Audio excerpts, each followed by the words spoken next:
আসসালামু আলাইকুম। আমি ডাক্তার মোস্তাক আহমেদ বিন হোসেন বলছি। কেমন আছেন আপনারা সবাই? আশা করি ভালো আছেন। আজ কিছু মেন্টাল ডিজিজ, মানসিক রোগ নিয়ে আলোচনা করব। এই রোগগুলি অ্যাজ ইউজুয়াল আমাদের মাঝে আমরা দেখতে পাই, কিন্তু আমরা অনেক ক্ষেত্রে বুঝতে বা ডিটেক্ট করতে আমাদের সময় লাগে এবং আমরা ডাক্তারের কাছে অনেক দেরিতে যাই। সেক্ষেত্রে এইসব ব্যাপারে আমরা একটু সচেতন থাকব, দেখব আমাদের পরিবারে কারো এই রোগ আছে কিনা এবং দ্রুত ডাক্তারের পরামর্শ নেব। একটা কথা মনে রাখবো যে এই মানসিক রোগ এমন একটা রোগ যেটা রোগী এক্সপ্রেস করতে পারে না, কিন্তু রোগীর সাইডের লোকেরা, রোগীর গার্ডিয়ানরা, আশেপাশের লোকরা বুঝতে হবে যে সে মানসিক রোগ। রোগী কিন্তু বুঝবে না সে মানসিক পেশেন্ট। সুতরাং এই রোগীকে বোঝার জন্য পরিবারের লোকগুলিকে সচেতন হতে হবে, তাদের বুঝতে হবে এবং তাদের সঠিক চিকিৎসকের কাছে নিয়ে যেতে হবে। এবং আরেকটা জিনিস, এই মানসিক রোগগুলি নর্মালি দেখা যায় যে আমরা অনেক দেরিতে বুঝি, মানে বুঝতে বুঝতে কয়েক বছর লেগে যায় যে সে মানসিক পেশেন্ট বা তার মধ্যে অ্যাবনর্মালিটিস আছে। তো সেটা অনেক সময় আমাদের জন্য কঠিন হয়ে যায় চিকিৎসা। যদি আমরা অ্যাকিউট স্টেজে বা খুব আর্লি স্টেজে পাই, তাহলে দেখা যায় চিকিৎসাটা খুব সহজ এবং রিকভারি করা সম্ভব। তো এই মানসিক রোগগুলো কি কি রোগ হয় নর্মালি আমরা দেখি, সেগুলো নিয়ে আলোচনা করি, আপনারা মনোযোগ দিয়ে শুনবেন। ওসিডি, হ্যাঁ, ওসিডি একটা ডিজিজ, একটা মানসিক রোগ। অর্থাৎ আপনার কখন কি হয় এটা ভুলে যায়, এটা হলো ভুলে যাওয়ার প্রবণতা। ভুলে যাওয়ার প্রবণতা অর্থাৎ এই জায়গায় এই জিনিসটা রাখছে, একটু পরে 5 মিনিট পরে সে ভুলে যায় এটা রাখছে। এই কথা কারোর বলছে, ভুলে যায় এটা কি বলছে কি না, না কথাটা আবার বলবে। বাসায় বের হলো, লাইটটা বন্ধ করছে কিনা, গেটটা তালা লাগাইছে কিনা, এরকম তার মধ্যে একটা কনফিউজিং মাইন্ড। অর্থাৎ সবকিছুতে একটা কনফিউজড, এটাকে আমরা বলি ওসিডি। তো এই কনফিউজিং মাইন্ডটা এবং সবকিছুতে সন্দেহ করা, মানে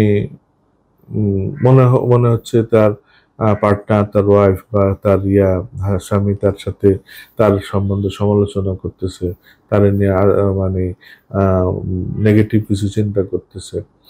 মানে নিজের মধ্যে সব নেগেটিভ ভাব নিয়ে আসা, সব মনে করে নিজেকে নিয়ে ভাবে যে কেউ তারে পছন্দ করতেছে না, কেউ মানুষ তাকে নিয়ে সমালোচনা করতেছে।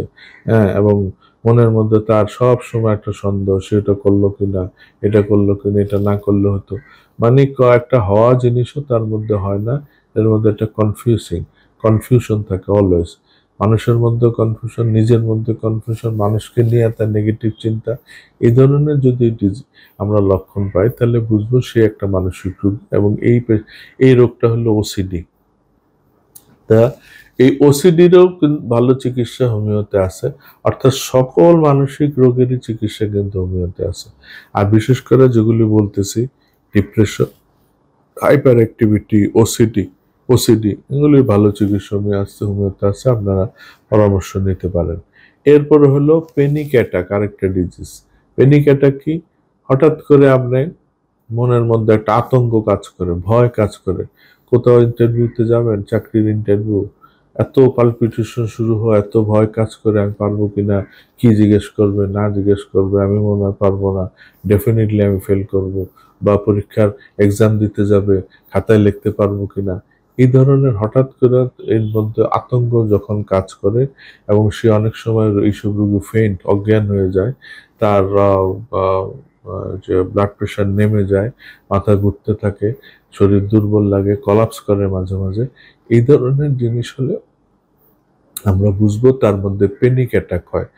অথবা কারো কারো হয়তো দেখা যায় যে দুঃস্বপ্ন দেখে, ঘুমের মধ্যে একটা দুঃস্বপ্ন দেখে, মানে ঘুমাইলে চোখ বন্ধ করলে সে আজে বাজে ভয়ের স্বপ্ন দেখে। অথবা তার মধ্যে দেখা যায় যে এইসব মানসিক দুশ্চিন্তা অকারণে, সাধারণ একটা ব্যাপার যেটা খুবই সাধারণ, তার মধ্যে খুব শুরু হয় অস্থিরতা, প্রচন্ড হার্টবিট বেড়ে যায়, মাথা ঘেমে যায়, তার খুব খারাপ লাগে, মনের মধ্যে এরকম করে মানে হার্ট তাকে চাপতে থাকে, ব্যথা শুরু হয় অনেক সময়।